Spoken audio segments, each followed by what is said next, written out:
Let's talk about some underrated teen Scream horror movies. So we all know Scream and the many entries in that saga, and I thought it would be interesting to look at some other horror movies that are just as fun and entertaining as Scream, but may not have received the love and attention that Scream has gotten over the years and continues to get, rightfully so. Not all of them are on the same level as Scream, but I still think they're fun watches. So the first movie I want to talk about is a little slasher called Wishcraft. This movie is from 2002 and it centers on a young boy who receives a mysterious talisman that grants him 3 wishes. But with each wish, someone in his class is murdered brutally by a strange assailant. This movie is super nostalgic for me. It's one that I watched as a teenager and I just loved for its overall silliness. I think that the story is really fun and unique take on the 3 wishes trope, and the talisman that he has to make these wishes is a bull's dick, which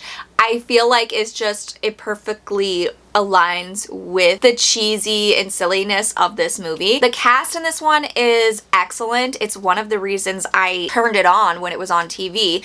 We have AJ Buckley, who I think is a gem. I feel like he's super underrated. You may recognize him from Disturbing Behavior. I think he's on some crime TV shows too, but was also on Supernatural as like the Ghost Brothers guys. I can't remember their names, but he's so fun and funny as the silly, goofy sidekick of the main character. And he's just so lovable. He's a lovable goof. And the main character is played by Michael Weston, who just has this magnetism about him where he seems sweet and you want to root for him and hope that everything is okay. He does some questionable things like wishing that the main popular girl in school will fall in love with him, but I feel like this is essentially a teenage boy's fantasy gone wrong. I think the kills are cool. It's just over the top at times and I love it so much. It's currently streaming on Tubi and I think you should check it out. Then we have Cherry Falls, which came out in 2000. This one is very unique. The story centers on a small town of Cherry Falls that is being terrorized by a killer who targets virgins. So in response to these killings, the town's teens decide to hold like a mass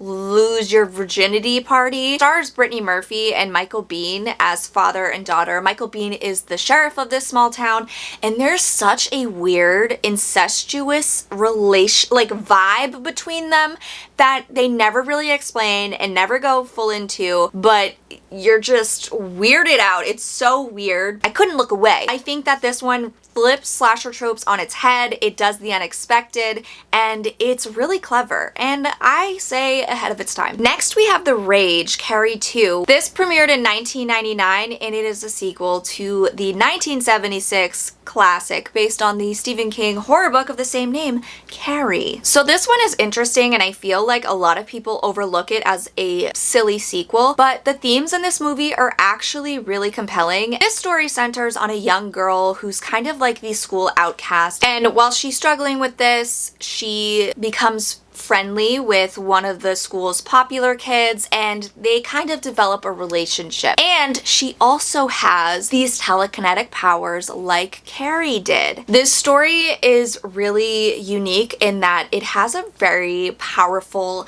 message and theme behind it. It deals with rape culture among schools, specifically teenage high school boys, the horrific things that they do to these girls in school as a joke, and I love watching the story unfold and how these characters get what is coming to them. It's a very similar storyline as Carrie, but it's just different, a different form of bullying that Carrie experienced, and the end result is also very similar, just not set at a prom. I feel like they did a great job at modernizing the story and adding new elements to it, and it's just really cool when this character goes full Carrie and she has this like really cool like vine situation happening all over her body. I think it looked really amazing and I feel like this one deserves more love because I think people are quick to shut it out because it's a sequel to Carrie. Next we have Venom from 2005. This is one that I feel like no one ever talks about. It is seriously overlooked and I don't understand why. I think that when it was released it was just pushed onto DVD and no one talked about it. This centers on a small Louisiana town where this man, he gets into an accident, he dies, and he becomes possessed by these demonic snake things. And he essentially turns into a living zombie, and he starts stalking these group of teens in the town. The setting of this is amazing. The cast is awesome. We have Agnes Bruckner, Megan Good, a whole bunch of people that are really just fun on screen, and the kills are excellent. They're unique, and I just think overall this has just that fun, entertaining vibe that I look for in a horror slasher.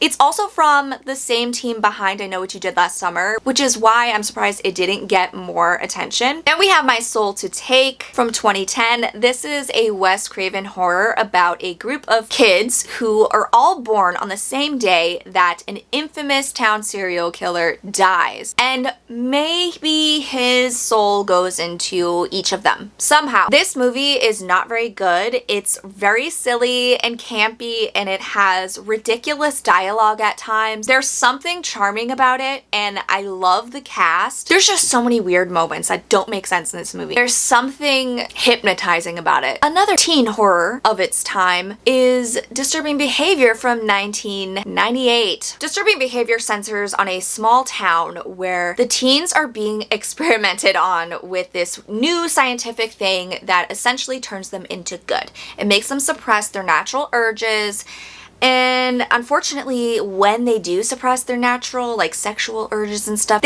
something trips within their heads and they go crazy. This one centers on three teens in this town. One who is new to town, and he becomes friends with Katie Holmes' character and Nick Stahl's character, who were kind of the outcasts. They essentially try to figure out what's going on and stop whatever's happening from happening to them. Number one biggest thing that stands out to me is the cast in this movie. We have James Marsden as the lead. He's just so handsome. We have Katie Holmes, who's the bad girl. She's kind of playing against type in this one, and Nick Stahl, who is fantastic in everything he is, but he's perfect in this as that grungy bad boy that kind of looks like he needs to shower, but also he would be down for a good time and he'd give you a good time. And I just love that friend group. There's also another friend in the group named UV who is hilarious, and he just has these really funny quips and remarks that don't make sense half the time, but that's just the charm to it. That's what this movie's like. There's so much in this movie that doesn't make sense. They try to make certain sayings or certain phrases an actual thing, and they don't make sense. And a lot of this movie, it doesn't make sense, but it's so charming, and I love the atmosphere of this small town, and all the different characters in it are just really unique. Razor. It's Razor. Then we have All the Boys Love Mandy Lane. So this is about a young girl who is just beautiful, and she's kind of reserved and shy, and she gets invited to this party in the countryside, and it's filled with all these popular kids and popular boys, and they basically are all vying for her attention, and things go horribly wrong.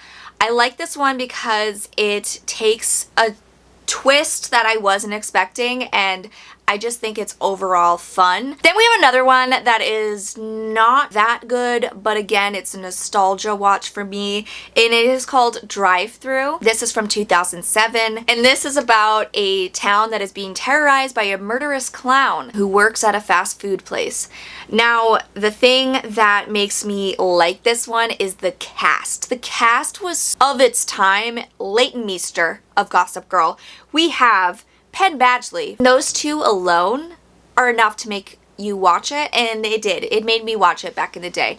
And I think it's fun, it's silly. There aren't super memorable things that stand out, but I think it is a silly, good, entertaining slasher. And lastly, we have Tamara from 2005. I just think the plot of this movie is hilarious. The plot is an unattractive, shy girl is terrorized by her classmates and she's killed. But she returns from the dead as a sexy seductress, and she embarks on a journey of revenge. First of all, the lead actress, Tamara, is Jenna Dewan, and to expect that she is unattractive and that everybody would bully her is just a little ridiculous to me. But I love that femme fatale story, that femme fatale trope, and watching her come back from the dead to get revenge on all the assholes who harmed her is just perfect. So yeah, and Jenna Dewan is fun to watch. She's another one who's very charismatic, and you can't help but root for her even though she's doing horrible things, but she's a hero in my eyes, honestly. And there you have it. Those are some of the teen Scream horror movies that I think are seriously overlooked and underrated. Let me know which movies on these lists that you like most. If you hate any of them, I get it. I know, I'm sorry. Let me know if there are any recommendations you have for me that I didn't include on this list, because I am in the mood for some hidden teen Scream gems.